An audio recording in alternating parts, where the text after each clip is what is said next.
तो दोस्तों आज हो गया 29 अप्रैल 2022। यूपी समेत देश दुनिया की सभी ताज़ा बड़ी खबरें लेकर आए सिर्फ आपके लिए। फॉरवर्ड खबर शुरू करते हैं। उससे पहले चैनल को अब तक सब्सक्राइब ना किया हो तो फॉरवर्ड चैनल को सब्सक्राइब कर दें, लाइक कर दें, शेयर कर दें ताकि इसी तरह की खबर आप हर रोज़ देख सकें। चलिए शुरू करते हैं आज की पहली बड़ी खबर। पंजाब के पटियाला के काली देवी मंदिर के पास आज शिवसेना और खालिस्तान समर्थकों के बीच तीखी झड़प हो गई। इस दौरान मौके पर दोनों पक्षों की तरफ से पथराव किया गया और तलवारें भी लहराई गई। आपात घटना के बाद मौके पर पुलिस पहुंची और कानून व्यवस्था बनाए रखने के लिए इलाके में बड़ी संख्या में पुलिस फोर्स तैनात की गई है। मिली जानकारी के अनुसार पंजाब के पटियाला में काली माता मंदिर के पास शुक्रवार को दो समूहों के बीच भिड़ंत में पथराव और तलवारें बरसाई गई। ये घटना तब हुई जब शिवसेना पटियाला में खालिस्तानी समूह के खिलाफ मार्च कर रही थी। भीषण गर्मी के बीच दिल्ली सरकार ने बिजली की कटौती में इजाफा होने की आशंका जताई है। राजधानी के ऊर्जा मंत्री सत्येंद्र जैन ने शुक्रवार को पैनिक बटन दबाते हुए कहा कि कुछ पावर प्लांट्स में एक दिन का ही कोयला स्टॉक बचा हुआ है। इससे पहले गुरुवार को उन्होंने कहा था कि दिल्ली को मिलने वाली बिजली आपूर्ति में कमी आई है और इसके चलते निर्बाध सप्लाई जारी रख पाना संभव नहीं होगा।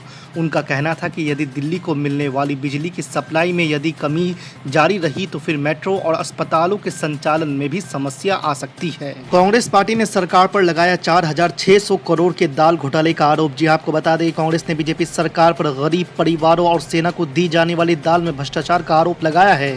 कांग्रेस ने दावा किया है कि बीजेपी ने दाल घोटाला कर देश को 4600 करोड़ रुपए की चपत लगाई है। आपको बता दें, कांग्रेस नेता अभिषेक मनु सिंघवी ने कहा है कि साल 2018 में बीजेपी ने दालों की दलाई के लिए टेंडर की पूरी प्रक्रिया ही बदल दी और नए टेंडर जारी किए जिसमें 4600 करोड़ का घोटाला हुआ है। अब जेल में ही मनेगी पूर्व मंत्री आजम खान की ईद। जमानत अर्जी पर 4 मई को होगी सुनवाई। जी आपको बता दें कि इलाहाबाद हाई कोर्ट ने शत्रु संपत्ति मामले में पूर्व कैबिनेट मंत्री आजम खान की जमानत अर्जी पर सुनवाई के लिए 4 मई की तारीख लगाई है। इससे ईद से पहले 72वें और अंतिम मामले में जमानत मिलने की उनकी उम्मीदों पर पानी फिर गया है।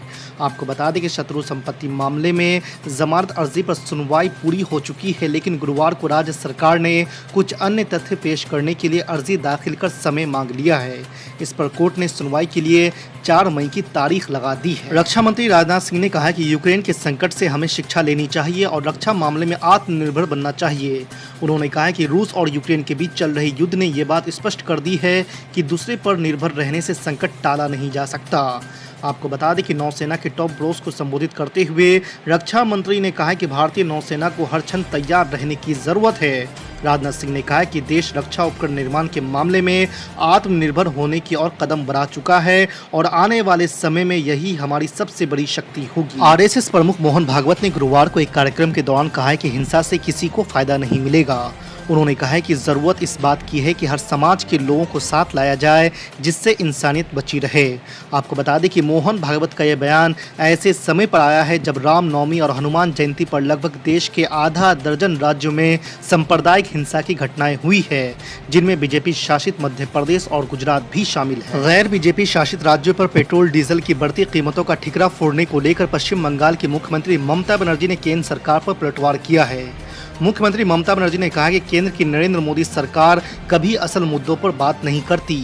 तेल और घरेलू गैस की कीमतें तत्काल कम करने की मांग करते हुए मुख्यमंत्री ममता बनर्जी ने कहा कि केंद्र सरकार खुद जिम्मेदारी लेने के बजाय राज्यों पर इल्जाम डाल रही है।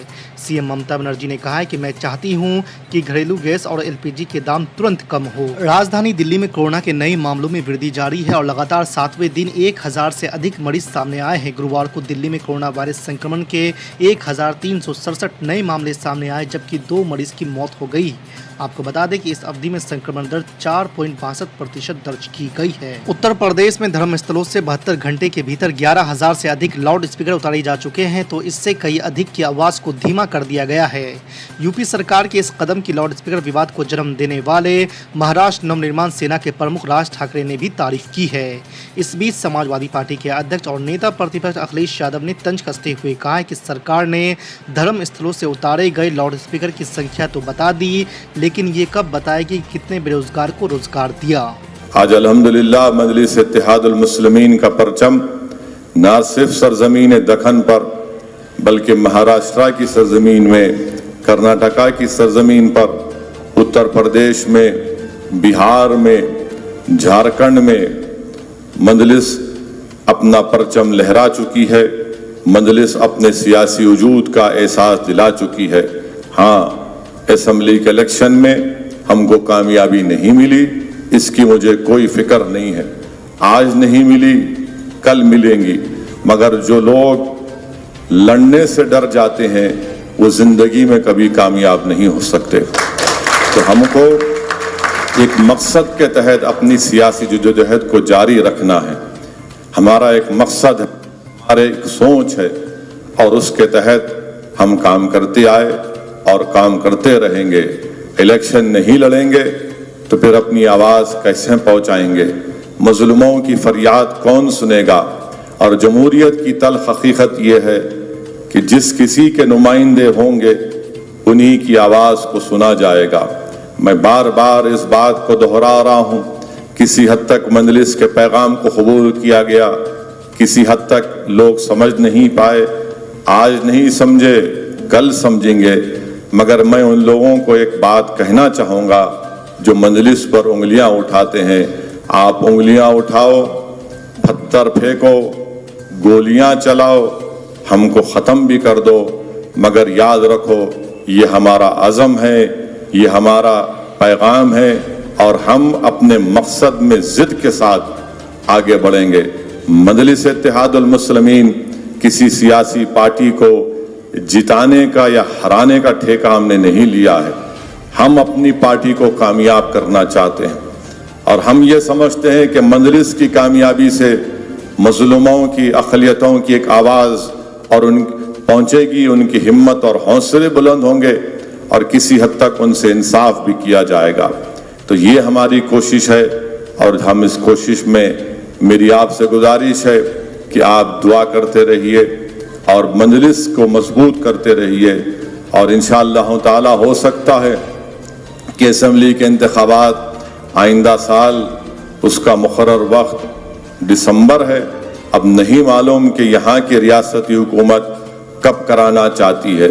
किसी एक मीडिया के जिम्मेदार ने मुझसे पूछा कि इलेक्शन की तैयारी कैसे चल रही है, तो मैंने कहा कि मजलिस के सदर मुतमदीन हमेशा एवर रेडी होते हैं। अगर 1 महीने में आप कराएंगे तो हम करने को तैयार हैं। हम वो सियासी पार्टी नहीं है जो इलेक्शन की तैयारी के लिए तैयारी करते हैं। हम हमेशा तैयार रहते हैं।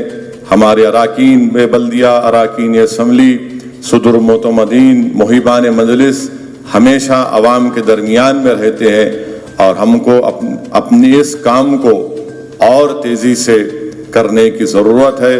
और इंशाअल्लाह ताला असम्बली के इंतखाबात आएंगे।